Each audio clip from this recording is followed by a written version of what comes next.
안녕하세요. 저는 대한민국의 자본주의의 파수꾼, 공인의 계사로 살아가고 있는 미스터 박입니다. 미스터 박, 기억해주세요.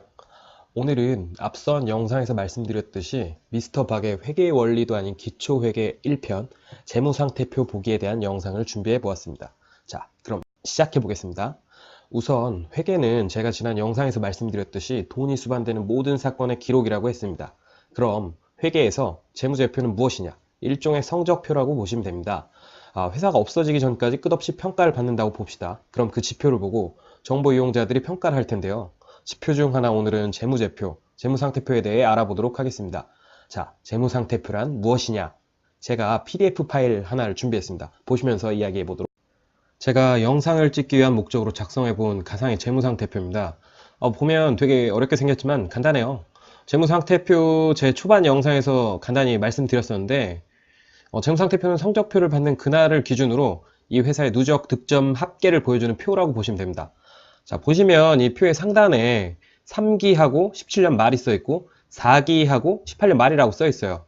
즉, 이 재무상태표는 이 회사가 창업한 지 4년째 되는 해가 18년 말이고 18년 말을 기준으로 재무 현황을 나타내 준다라고 보시면 됩니다. 그리고 참고로 회계는 비교 표시이므로 전년도 재무상태표와 함께 작성되어 있습니다. 자, 그럼 재무상태표의 내용을 알아보기 전에 자산, 부채, 자본이 무엇인지 한번 알아보도록 하겠습니다. 자, 먼저 자산의 정의. 자산은 과거 사건의 결과로 기업이 통제하고 있고 미래의 경제적 효익이 기업에 유입될 것으로 기대되는 자원이라고 하는데 모르겠죠. 풀어 말하자면 회사 건데 회사가 이것들 가지고 돈을 벌어보고자 한다.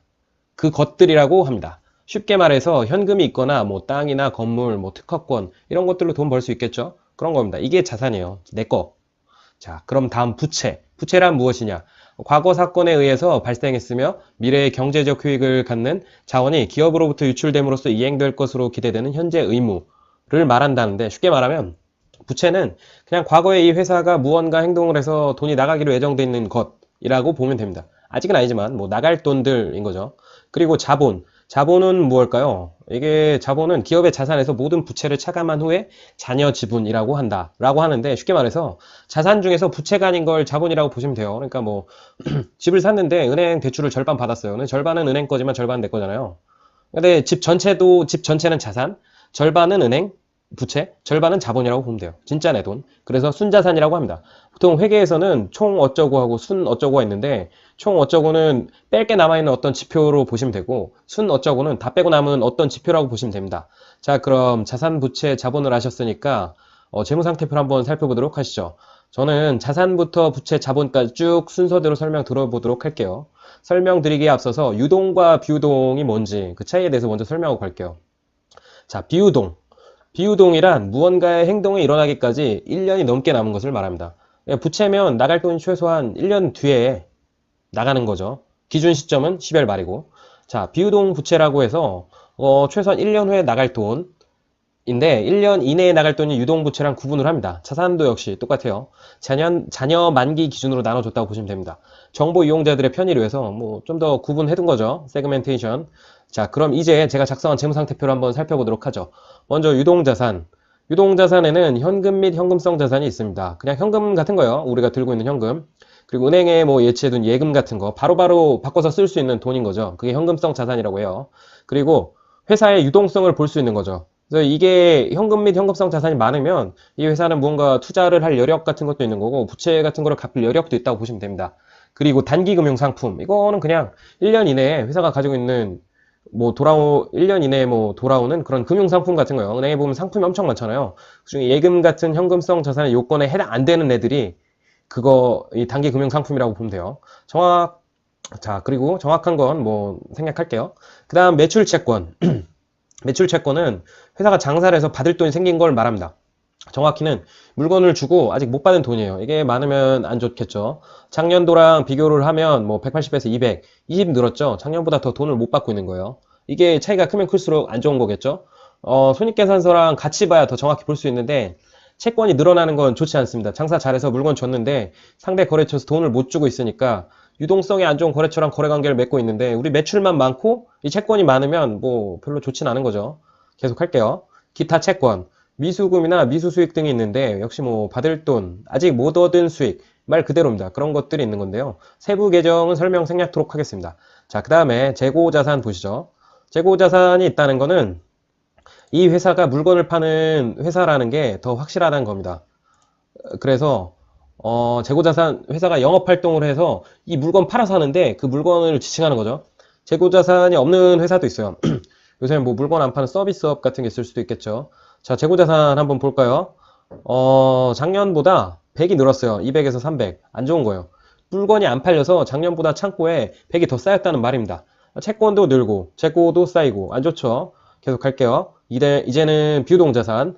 장기금융상품은 뭐 아까 말씀드렸다시피 단기금융상품이랑 만기 차이밖에 없는 그런 금융상품이라고 보시면 돼요. 그 다음에 종속기업, 관계기업 및 공동기업 투자. 이거는 이 회사가 어떤 회사를 투자한 거예요. 그래서 그 회사 지분율을 들고 있는 거죠. 영향력을 미칠 수 있다. 뭐 그런 얘기인 거죠. 그 다음에 유형자산과 무형자산. 둘은 합쳐서 고정자산이라고도 하는데요. 유형자산은 형태가 있는 묵직한 자산이라고 생각하시면 돼요. 뭐 토지, 건물, 기계장치, 뭐 자동차, 회계선 차량 운반구를 합니다. 쉽죠? 뭐 그런 겁니다. 그리고 무형자산은 뭐 특허권이나 영업권이 있는데 뭐 영업권은 어떤 회사를 인수했는데 돈을 더 줘서 생긴 권리 같은 거예요. 그런 형체 없는 것들. 이게 무형자산이라고 보시면 됩니다. 그리고 그럼 이제 자산이 끝났죠. 그럼 보면은 자산 총액이 큰 회사라고 해서 다 좋은 건 아니다 라는 건 이제 아시겠죠. 채권이나 재고자산이 작년보다 되게 많이 늘었다. 그럼 좋지 않은 겁니다. 그리고 이제 부채로 넘어갈게요. 먼저 매입채무. 매입채무는 회사가 장사하려고 뭔가를 산 거예요. 근데 그거를 직접적으로 회사의 영업에 영향을 미치는 거죠. 그래서 예를 들면 삼성전자가 핸드폰을 만드는데 어떤 회사한테 배터리 사오는 거예요. 그래서 그 배터리는 핸드폰 만드는데 쓰이는데 아직 그 배터리 산 돈을 안 줬어요. 그럼 그게 매입채무입니다. 줄 돈이죠. 그리고 단기 차입금. 말 그대로 은행에서 빌린 돈이에요. 1년 이내에 갚아야 될 돈이죠. 그리고 미지급금은 그냥 뭔가를 사서 돈을 줘야 하는데 매입 채무가 아니면 미지급금이라고 보시면 됩니다. 미지급 비용은 나중에 비용으로 발생할 건데 아직 돈이 나가지 않은 비용이죠. 그리고 비유동 부채, 장기 차입금. 장기 차입금 역시 갚아야 되는 날이 1년도 더 남은 은행에 빌린 돈입니다. 그리고 사채, 지하세계의 돈, 뭐 이런 게 아니고 사채라고 은행 아닌 다른 어떤 누군가가 돈을 빌려준 거예요. 개인이 아니고 기관 같은데 뭐 회사나. 그래서 그게 이제 달려있는 거죠. 그리고 장기 충당 부채는 뭔가 해야 되는데 돈이 나갈 확률이 높은 뭔가예요. 그거에 대해서 부채로 잡아놓은 겁니다. 추정해서. 설명하자니 너무 길어지고 지엽적일 것 같아서 충당 부채는 간단히 넘어갈게요. 그리고 부채가 끝났죠. 그럼 이제 간단하게 얘기해보면 부채는 그냥 많으면 좋지 않습니다. 특히 사채나 차입금 같은 빌린 돈이 많으면 회사가 그만큼 무언가 할 돈이 없어서 빌렸다라고 보시면 돼요. 그리고 자본입니다. 자본 쉽게 갈게요. 자본금. 그냥 내 돈인데 뭐 사업하려면 딱 그냥 이 정도는 최소한 있어야 되겠다. 그런 돈입니다. 그리고 주식 발행 초과금. 이 정도는 있어야 되는데 조금 더 있어도 괜찮겠다 하는 돈이죠. 그리고 이익잉여금. 이거는 회사가 그동안 1년 동안 돈을 벌고 세금도 다 내고 남은 돈들이 누적된 거예요. 4년 동안 누적된 거죠. 그래서 쉽게 말해서 이 회사는 이익잉여금이 100 있는데 4년 동안 돈 나갈 거 다 나가고 100원을 벌었구나 라고 보시면 돼요. 100원 배당할 수 있는 여력도 100원이 있다고 보면 되는 거죠. 재무상태표 이렇게 구성됩니다. 그런데 재무상태표 이렇게 밑에 투루가 있잖아요. 이거는 검증식인데 모두 검증을 해봐야 합니다.